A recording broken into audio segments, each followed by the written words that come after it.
Krista here. Thanks for stopping by Books and Jams. It is the middle of October and I have already read more books than I did in the month of September.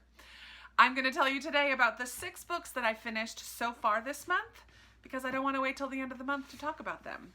I am rocking my October TBR. All 6 of these books were on that TBR and I'm super proud of myself.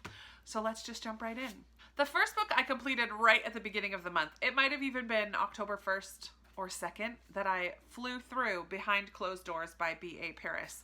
I wanted to kick off October with something a little thrillery and mysterious, and this definitely ramped up the intensity and I couldn't put it down. I don't want to read or give too much of the synopsis of this one because I feel like everything is a spoiler. Even rereading the back now, I'm like, oh, that kind of leads you down a path of thinking. And I really liked not knowing anything about this when I jumped into it. But we do meet a couple, Jack and Grace.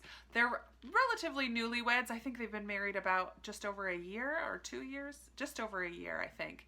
And Jack is a very successful lawyer. He has won every case. Grace is a good homemaker. They throw lavish dinner parties. Grace cares for her disabled younger sister. They're very close as well.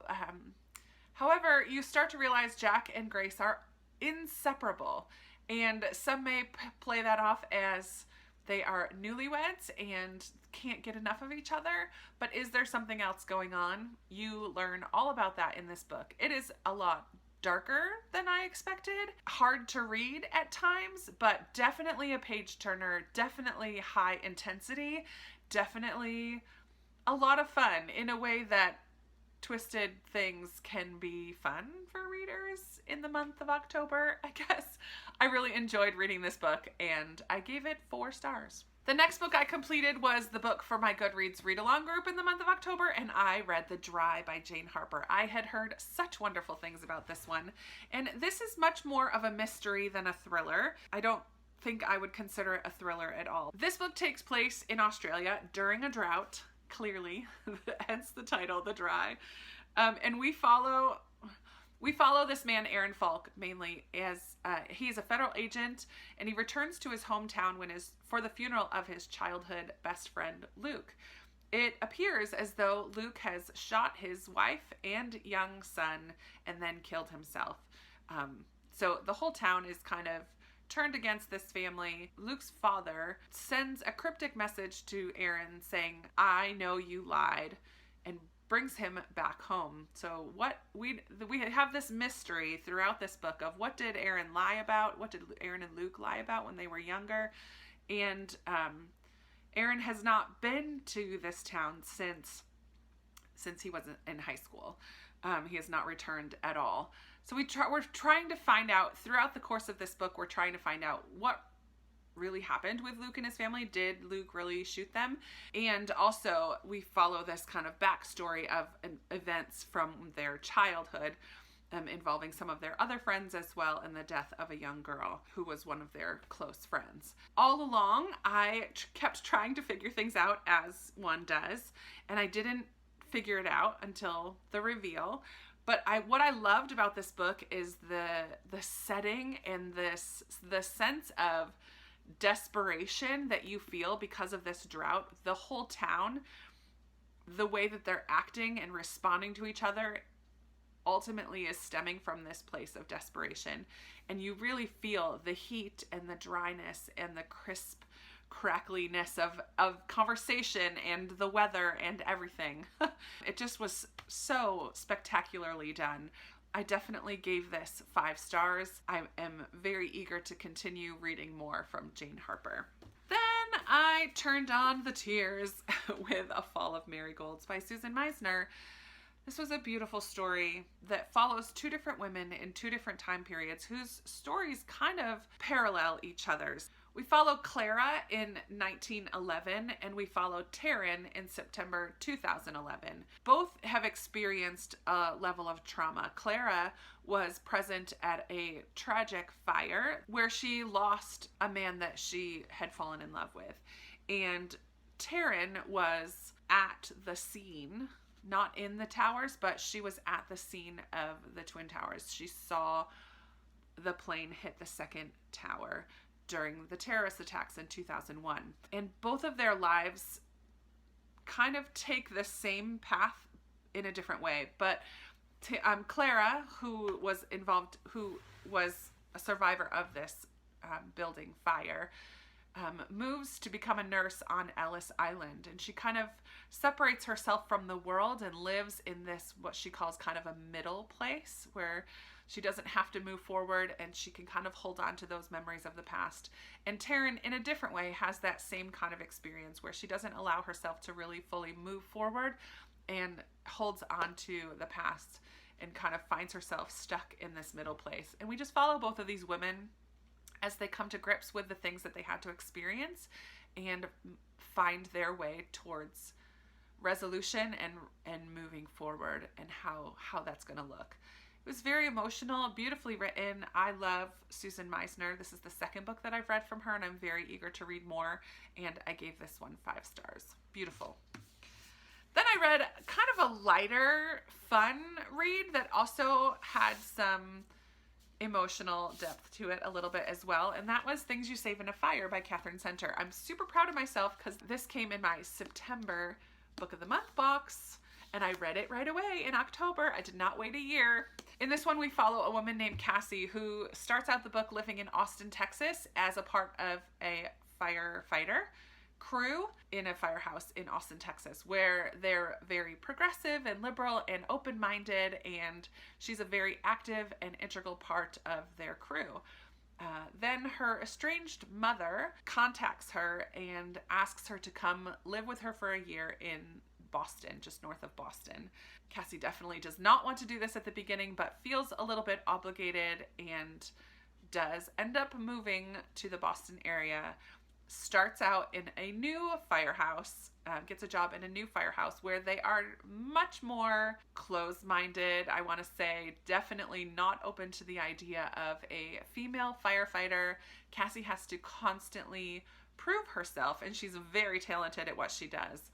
At the same time that she starts in this firehouse, another rookie firefighter starts at the same time, and he of course is devastatingly handsome and charming, and this is a romance, so you know that things are going to kind of hit it off between the two of them. But the way that it all happens, and the relationship especially between Cassie and her mother, and how that progresses throughout the book, was really beautiful. This is definitely not overtly sexual, but there is some romance involved in it. The tension was high, and it was beautiful, and I really enjoyed it. Yeah, I really liked this. After having 3 books that were a little on the heavier or more emotional side and intensity, this was definitely lacking in some of that intensity, but it also was really fun and beautiful to read. I really enjoyed it. I think I gave it 4 stars. I don't think I gave it 5 stars. I think I did end up giving it 4 stars. Then I picked up another Susanna Kearsley book. This is one that was recommended to me to read this year. Actually, so were all 3 of these were also in my 2019 recommendations from the beginning of the year. So I'm making good progress on that as we wrap up the year. But I read Named of the Dragon by Susanna Kearsley. This is my 3rd Susanna Kearsley, and so far I would say that it was my least favorite.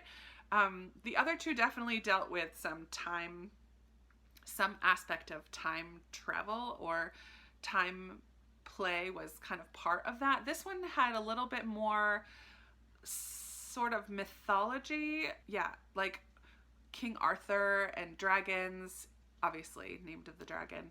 I did really enjoy this, even though it wasn't my favorite of the Susanna Kearsley books that I've read. This one takes place in South Wales, which is an area that I have not read very much about, but we follow Lynn, who is an agent for an author, a children's book author, and other clients as well.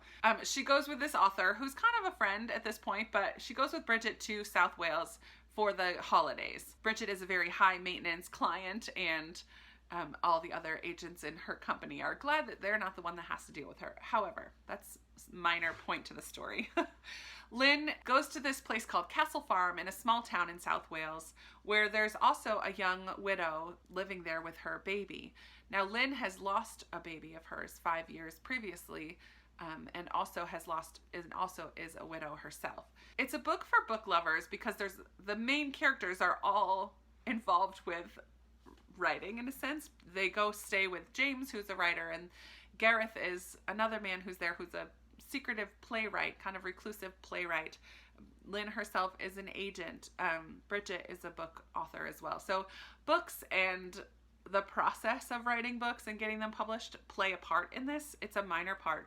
What is the major story, though, is this other widow who's living in Castle Farm as well, is convinced that a dragon is attempting to steal her child. She's so convinced of it and talks about it relentlessly, to the point where people wonder, is she kind of off her rocker, or is this kind of a postpartum depression symptom, or what is this, just grief talking? This widow is convinced that Lynn is brought to Castle Farm to protect her child. Lynn herself has had nightmares since the death of her child, and these nightmares change when she arrives at Castle Farm, and she also kind of becomes convinced in a way that she's supposed to help protect this child in some way. It was really good. It was a little bit slower paced, I think, than the other two of her books that I read. It did not involve that time travel aspect of things, but I did like the focus on the mythology, and was surprised by the way things turned out and what was going on in this story. It was a perfect read for October and fall. It felt a little creepy. It felt a little gothic. They're in an old castle with old towers, and they visit another old castle, and the weather was often rainy and dreary, and it felt very gothic. So it was a good read for the month of October. I'm glad that I read it. I'm not going to get rid of it. I still love Susanna Kearsley. I think I ended up giving it 3 stars or 4. I don't remember.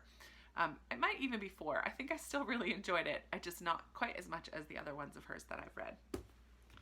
The final book that I just actually finished today is another Christina Lauren, Love and Other Words.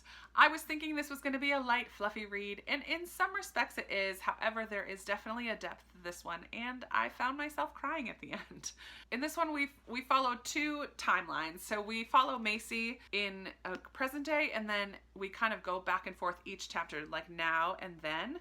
So in the then chapters, we're going back to her early teenage years all the way kind of through high school, as she and her father purchased this house in a small town outside of their bigger city where they live, kind of like their weekend getaway home. And it's there where she meets Elliot, who becomes the love of her life as a teenager. But then something happens where Elliot and Macy lose contact for 10 years or 11 years.